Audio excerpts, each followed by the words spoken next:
Hello, world. It is Monday, December 18th, 2023. And looking out the window of Defiance, it's snowing. I don't think it's going to last long, but they said we could get some squalls. There's kind of a mini storm blowing through, but I don't think it's going to be a huge accumulation, just some heavy bursts of snow. But then it's back in the 40s later in the week, so it's not going to last. Doesn't look like we're going to have a white Christmas here in Defiance. The devotion for today is entitled Don't Follow Your Dreams by Quinn Caldwell. Quinn bases the devotion upon the Gospel of Matthew, chapter 1, verses 19 through 24, abridged from the New Revised Standard Version. Joseph, being a righteous man and unwilling to expose Mary to public disgrace, planned to dismiss her quietly. But just when he had resolved to do this, an angel of the Lord appeared to him in a dream. When Joseph awoke from sleep, he did as the angel of the Lord commanded him. And then Quinn writes, I don't put much stock in dreams, really. Full respect for all you dream journalers and analyzers out there.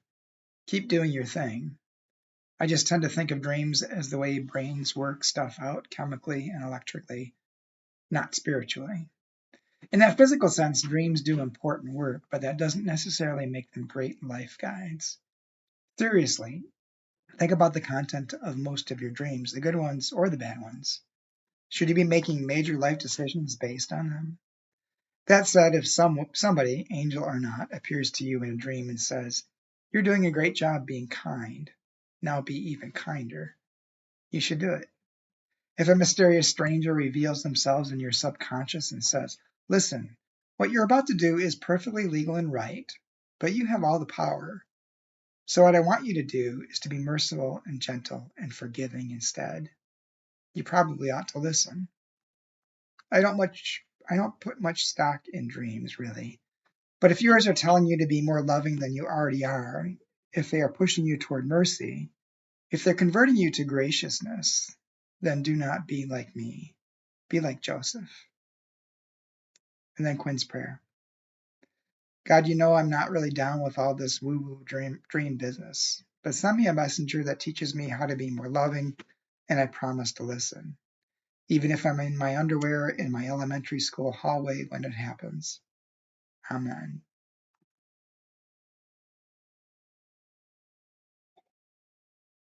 A couple things to me that came to mind when I was reading this was um, just in his prayer note that when he talks about being in his underwear in his elementary school, it's about some weird dreams we often have that put us in unusual circumstances doing things that or in situations that we wouldn't normally be in, which might be a great embarrassment or something to us. And I suppose somebody, a psychologist who specializes in interpreting dreams, might be able to tell us where that comes from. But I'm kind of in the camp with Quinn. Don't put too much stock in your dreams in terms of trying to determine where you should go with your life, because sometimes dreams can be really bizarre things. Uh, but I do think we should listen to the voices in our heads that tell us to be more kind, more caring. Um, I can't remember who said it was. Maybe it was Martin Luther King. Said something to the effect about just because something is legal doesn't mean it's moral. There's a lot of laws that, well, I mean, they're on the books, and while doing something may be perfectly legal, it's not necessarily the right thing to do, the kind thing to do. Um, I mean, in some cities, there's laws against providing food for homeless people. Um, that just seems immoral to me, and a strange thing to either ticket or arrest somebody for.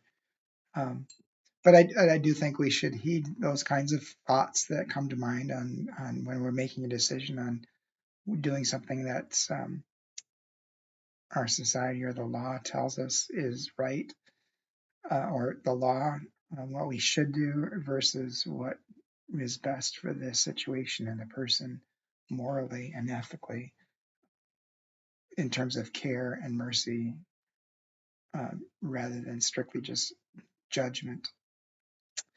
Um, I could go off on all kinds of tangents on that too, but I'm not going to do that. So those are just my thoughts for the day.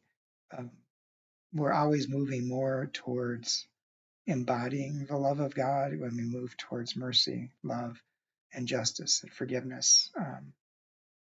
We're always moving towards embodying God's love, which is what Jesus did in his life too, or tried to do. Anyway, my thoughts, yours might be different. Hope you have a good day. And if you're out this morning, be careful because the snow is coming and going right now, but I did read that there could be some squalls. So it could pop up a very small section where there's really heavy snow, making it slippery and difficult to see. So be careful out there if you have to go out. Hope to talk to you soon.